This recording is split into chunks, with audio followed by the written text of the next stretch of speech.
الله الله على الجمال، غدوة تحفة وكمان اقتصادية وكمان طعمها تحفة. وما هتاخد على طول هتعمليها، مش هتقف كتير. مش عشان الفراخ غالية ما نجيبش فراخ، لا ان شاء الله بنجيب حاجات بسيطة ونقدر نعمل غدوة حلوة لأولادنا وكمان نقتصد في الغلاء اللي احنا فيه ده. هوريكم النهاردة نعمل صينية بطاطس تحفة تحفة تحفة تحفة، مش بفرخة، بحاجة تانية غير الفرخة. بس يلا نشوف عملناها ازاي بالشكل اللي انتوا شايفينه الحلو ده، وكمان طعمها ملوش حل. بصراحة كانت تحفة تحفة تحفة. جربي الوصفة دي بتاعتي. يلا بينا نشوف عملت الوصفة الحلوة دي ازاي.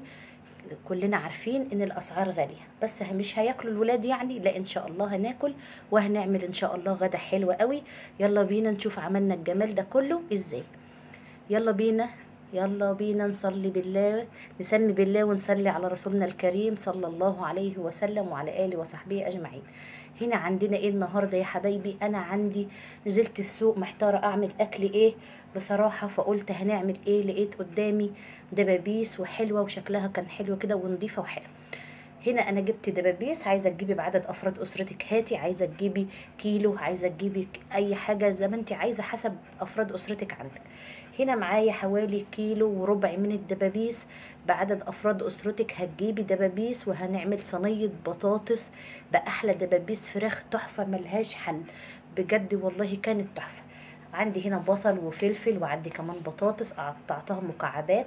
البطاطس كمان غالية، هنجيب كيلو من البطاطس او كيلو ونص من البطاطس زي ما انت عايزة اعملي. هنا حطيت حتة سمنة بلدي على نقطة زيت صغيرة، وهندي الدبابيس بتاعتنا. انا نضفتها كويس جدا ونقعتها وكمان فتحتها فتحة من الجنب كده. طبعا صفيتها، هنحطها كده بقى في سمنة تاخد صدمة، بس مش عايزاها تلون قوي، انا عايزاها تاخد صدمة بس من الجنبين علشان تنشف وتستوي معايا على طول. هنا هنحطها، طبعا هتحطي معاها الخضار اللي عندك واللي انت عايزاها تحطيه. هنا حبايبي انا حطيتها كده زي ما انتوا شايفين. هنحطها عندك زي ما قلت لك، يعني الدبابيس عامله حوالي 50 جنيه دلوقتي الكيلو. فانت هتجيبي بدل ما تجيبي فرخه وكمان هتبقى غاليه عليكي، ممكن الفرخه تخش لها في اكتر من 100 جنيه دلوقتي. الفرخه البيضه اللي ملهاش لازمه يعني كيلو ممكن يكون عدى فيها 60 جنيه دلوقتي. معلش الدبابيس برضو كمان بيضه، بس برضو هنعمل غدا وهنعمل غدا حلوة قوي لولادنا. هنا حطيتها زي ما انتوا شايفين كده، خدت صدمة معايا كده. بس يا موشة، هنا حطيتها خدت صدمة زي ما انتوا شايفين كده معايا اهو.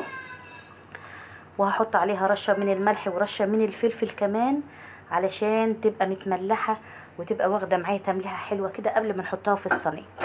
كده خلاص هحطها على نار عالية عشان تاخد مني لون او تمسك اللحم في بعضه كده ما يتفرفتش واحنا بنعمل. معلش صوت الشاي، بعمل الشاي. فكده يا حبايبي خلاص انا هحطها على نار عالية تاخد صدمة من الجنبين بنفس الشكل كده. والجنب التاني برضه اما اجي اقلبه هحط عليه رشة من الفلفل ومن الملح عشان تبقى طعمها حلو وتبقى شاربة من الملح بتاعنا. كده خلاص اهو، هسيبها بقى تتشوح حلو واقلبها على الجنب التاني، اديها رشه الفلفل ورشه الملح ونرجع على طول. بصوا حبايبي خلاص رجعت معاكم على طول زي ما انتوا شايفين كده. خلاص شفتوا بقى البهاريز اللي نازل منها تحت ده كده، انا ما خليتهاش لونت قوي، يا دوب خدت صدمه بس كده. هنا خلاص انا حطيت البصل بتاعي طبعا تقطيعات كبيره زي ما انت عايزه، مش شرط في الصينيه دي ان انت تعملي خضار ايه قطع صغيره ولا حاجه، ان شاء الله هتعمليها. بجد والله العيال عندي الولاد ايه ما شاء الله، يعني البطاطس كانوا بيخطفوها من بعض من حلاوة طعمها. هنا انا حطيت البصل، هنحط توابلنا عليه بقى. هحط هنا معلقة من السكر تدي تسكيرة مع البصل الاحمر ده كمان. هنحط بقى كل البهارات بتاعتنا، فلفل، كمون، بهارات السبعة بتاعتنا العادية، رشة من الكزبرة، وكمان هنحط الملح بتاعنا. كل حاجتنا هنحطها دلوقتي، ورشه من الكزبره، رشه من الشطه. عايزه تحطي فلفل لسه هنحط معانا فلفل سبايسي كده، بس لو انت بتحبي السبايسي قوي حطي، انما احنا بنخليها يا دوب ايه مديه طعم حلو كده. كده خلاص هنحط التوابل بتاعتك اللي بتحبيها حطيها، ما تقفيش على حد. ممكن فلفل وكمون وملح بس، ممكن عندك السبع البهارات ممكن تحطي برضه. هنحط هنا رشه صغننه خالص من القرفه عشان تديها طعم حلو وريحه حلوه. هنا شطه برضو اختياري، حط رشه بسيطه من الشطه، ما تكتريش لو ولادك بيحبوها، دي حسب الذوق، مش عايزه تحطيها مش اساسيه. طبعا الكاري اساسي في الوصفه بتاعتنا دي. هحط هنا الكاري بتاعنا الجميل كده، هحط معلقه كبيره من الكاري وكده عشان تبقى فراخ كاري او دبابيس بالكاري مع البطاطس حلوه قوي. عندي هنا حته من التومه ومكعب من المرقه هنحطه، مش عايزه تحطيه برضو براحتك ما تحطوش، بس بدي طعم حلو قوي وبدي ايه فيه نسبه بهارات حلوه برضو بتدي ريحه حلوه. كده هناخد كل الجمال اللي معانا ده تشويحه على السريع، كل ده على نار عاليه بقى، ما توطيش على حاجه.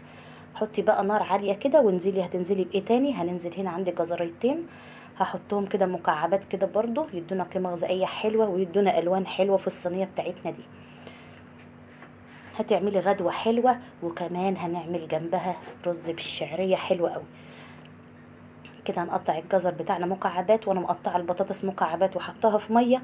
وعندي كمان هنحط شرايح قوطه صغننه كده مكعبات، يعني مش هتاخد قوطه كتير، حوالي ربع كيلو من القوطه قطعيه صغير.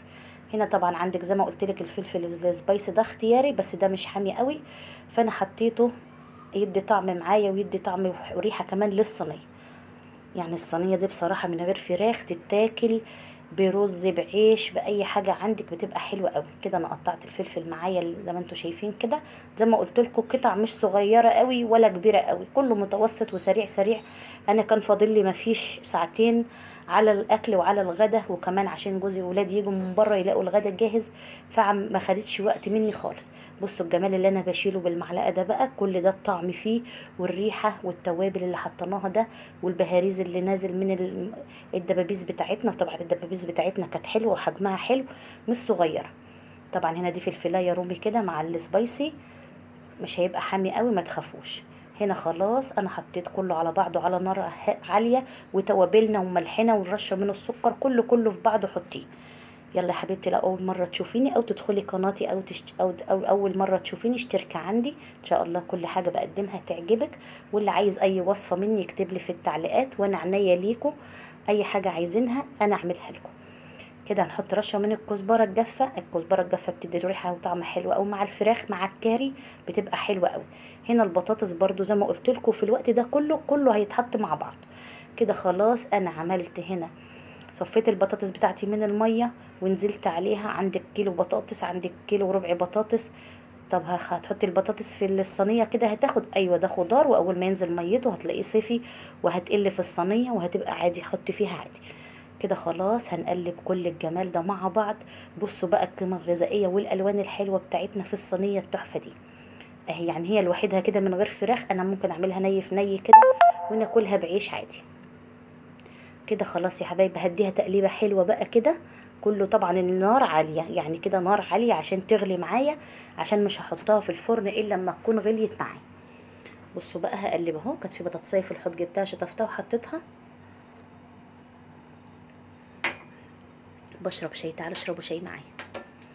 بصوا كده يا حبايبي انا خلاص اهو. طبعا انا واقفه بجهز حاجات في المطبخ، وقلت امنتج الفيديو وانا واقفه في المطبخ كمان وانزله لكم.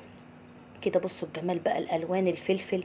ودي القوطه زي ما قلت لكم حوالي 5 قطيات كده متوسطين، مش عشان الاسعار غاليه مش هنعمل اكله غذائيه حلوه لاولادنا، هنعمل بس هنقتصد شويه وهنعمل حاجات يعني توازي الميزانيه معاكي او توازي لحد اخر الشهر معاكي، وتخلي ايه مصروفك يكفيك ان شاء الله لاخر الشهر. طبعا كده هنعملها كل بقى هيتقلب في بعضه زي ما انتم شايفين كده. انا بحط كده بتغلي من تحت كده خلاص اهو. هقلبها كلها زي ما انتم شايفين كده. بصوا بقى، يعني ممكن حد يقول لي كفايه دي كده من غير فراخ، انا ممكن اكل دي كده من غير فراخ بعيش او برز، معاها سلطه معاها بتنجان مخلل معاها كده تبقى حلوه برضه. بس احنا قلنا ايه ندلع اولادنا شويه، مش ضروري عشان مش عارفين، محدش ممكن في ناس كتير مش قادره تجيب الفرخه على بعضها، فانا قلت اعمل لكم حاجات اقتصاديه يعني تعرفوا ان انتوا تعملوها. نص كوبايه ميه مفيش غيرها، لان الخضار ده كله هينزل الميه بتاعته كلها، فانا حطيت نص كوبايه بس علشان تغلي بس معايا الخضار كده، والخضار بتاعي ايه ما يتلسعش ولا حاجه، هو كده كده هينزل ميته كمان. ان شاء الله الوصفه تعجبك، جربيها. زي ما قلت لك ممكن تعمليها باجنحه، ممكن تعمليها بالاجنحه، ممكن تعمليها بصدور فراخ مكعبات، ممكن تعمليها بصدور فراخ تجيبي نص كيلو وتقطعيه شرايح وتدي نفس الصدمه اللي انا عملتها دي كده وتنزلي بها. هنا هرص بقى كده، كل لسه الفراخ خلاص بردت، الدبابيس بردت. هرصها في الصينيه كده وهحطها، انا بتك عليها عشان تنزل، عشان الصوص يطولها كده وتكمل سواها. طبعا هي كده لسه الخضار زي ما قلت لكم هايش كده ومالي الصينيه، بس بعد كده هتشوفي هتبقى شكلها ايه. رصي بقى الدبابيس بتاعتك الحلوه، ما شاء الله حجم الدبابيس حلو مش قليله، يعني دبوس يكفي فرد وياكل مع صينيه البطاطس دي، مع طبق بطاطس، مع طبق رز بالشعريه، مع سلطه حلوه قوي وغدوه جميله قوي. ما تقفيش على اي حاجه الا عندك، اعملي بيه غدوه حلوه قوي ان شاء الله هتعجب اولادك. ما تنسوش شويه البهاريز اللي طلعوا من الدبابيس دي لازم تحطيهم، ده الطعم والبهاريز كله فيها. خلاص كده الفراخ على نار عاليه، انا معليه النار، هنغطي عليها بقى ونسيبها تغلي شويه لحد ما تشرب معانا عشان نحطها في الفرن، بس اما تغلي عشان ما تتعبش معاكي في الفرن. كده خلاص غطيت عليها. طبعا هنعمل شويه رز بالشعريه، انا عامله رز بالشعريه معاكم قبل كده. بصوا بقى، بصوا الفراخ خلاص كل الخضار نزل والفراخ نزلت في الصوص كمان عشان تستوي معايا. بصوا بقى البهاريز اللي سارده فوق دي، انا عملت بالمعلقه السمنه البلدي، عايزه تعملي بزيت بس عادي، عايزه تعملي بسمنه عاديه، انا عامله سمنه عاديه ومعلقه كمان من البلدي. هنا هنعمل بقى شويه رز بالشعريه، طبعا انا عملته، حطيت حته سمنه على حبه زيت، هنحمر الشعريه ونغسل الرز بتاعنا. انا عملته معاكم قبل كده، ملكوش دعوه بده. الوصفه الاساسيه بتاعتنا النهارده هي صينيه الدبابيس بالبطاطس التحفه تحفه تحفه تحفه تحفه التحفه. والله جربيها مش هتندمي، يعني جربي الوصفه بتاعتي دي، واللي يجربها يقول لي رايه او يصور ويبعت لي ويقول له رايه ايه فيها، ان شاء الله هتعجبك. كده حبايبي انا خلاص هحمر هنا، هعمل شويه الرز بتوعي. يعني انا بعمل الاكل عشان يبقى سخن على جية جوزك من الشغل، على جية اولادك من بره، على جية اولادك من المدرسه. انت اظبطي وقتك قبل ما يجوا بنص ساعه، حطي ولعي على الاكل على النار. وهنا حبايبي طلعت من الفرن احلى دبابيس بالبطاطس، او احلى بطاطس بالدبابيس. بصوا اللون، بصوا الريحه. انا كنت واقفه طبعا ما اتغديتش وجعانه بس مستنيه الاولاد. بصوا فصصت ازاي واستوت وبقت حلوه، وكمان البطاطس استوت خالص وشربت من البهاريز بتاعنا كل ده. انا بدوق بقى البطاطس، يا رب النهارده الوصفه بتاعتنا تعجبكم وان شاء الله. بصوا الفص اللي انا طلعته على الصينيه ده بصراحه تحفه ملهاش حل، وريحتها ماليه البيت. ما تنسوش يا رب تجربوا الوصفه دي ان شاء الله، وما تنسونوش في اللايك والشير وتفعلوا الجرس عشان يوصل لكم كل جديد من شروق وماما في المطبخ. وتحياتي، وزي ما قلت لكم دعوه حلوه منكم في التعليقات ليا بصلاح الحال ليا وليكم يا رب العالمين. وان شاء الله تجربوها وما تقفيش على اي حاجه، اكله من بيتك اعمليها، البطاطس في البيت، الخضار في البيت. جربي الوصفه بتاعتي مش هتندمي، بس جربي وقولي لي. مع تحياتي والسلام عليكم ورحمه الله وبركاته.